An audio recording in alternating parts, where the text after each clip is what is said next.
My name's Jennifer Fulwiler. I was a lifelong atheist, and I'm now a Christian. I write a blog called Conversion Diary. It's a chronicle of the ups and downs of what it's like to have faith after an entire life of being an atheist. I never believed in God, not even as a child. When my dad would come read books to me at night, I believe I was in 4th or 5th grade, and our nightly reading was Carl Sagan's Cosmos. So I was very much raised on a diet of science and reason and evidence-based rational thought. You believe what you can prove. I believe that I have hands because I can see them. I believe in a black hole, even though I've never seen one, but science can tell us about the way matter moves around it that we can observe. And so this very rational worldview always made sense to me on a fundamental level.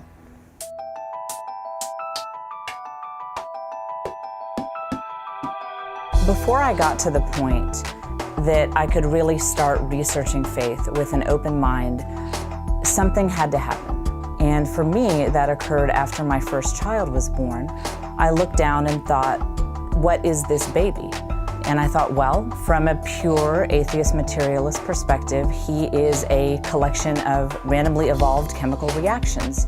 And I realized if that's true, that all the love that I feel for him, that it's all nothing more than chemical reactions in our brains. And I looked down at him and I realized that's not true. It's not the truth. I didn't know where to go from there, but that's what prompted me to start researching topics of spirituality. I got my books about Buddhism and about every religion except for Christianity, basically. I assumed that anything could be true except for Christianity. And my husband, who considered himself a non-practicing Christian, said, you might want to start with the one major world religion whose founder claimed to be God. After all, that's a really easy claim to disprove if it's not true. And I thought, well, that's a fair point.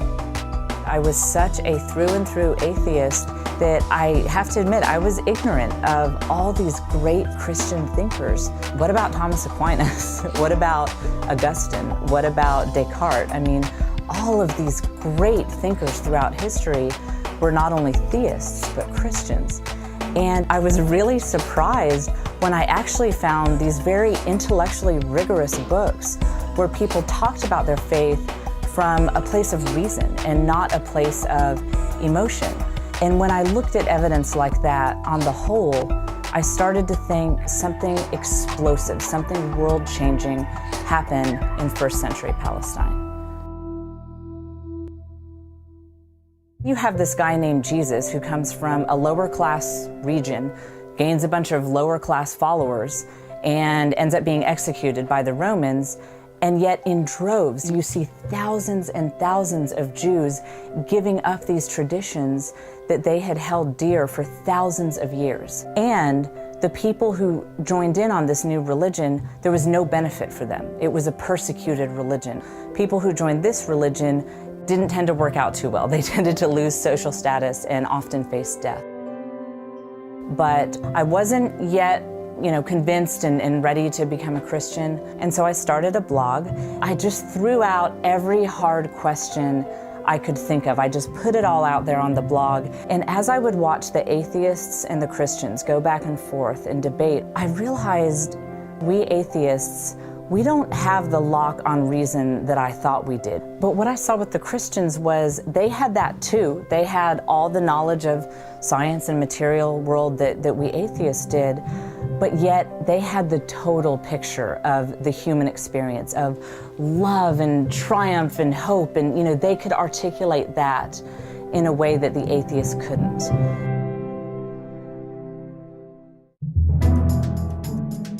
It wasn't until after I had made the intellectual decision to become a Christian that I think I finally believed it in my heart.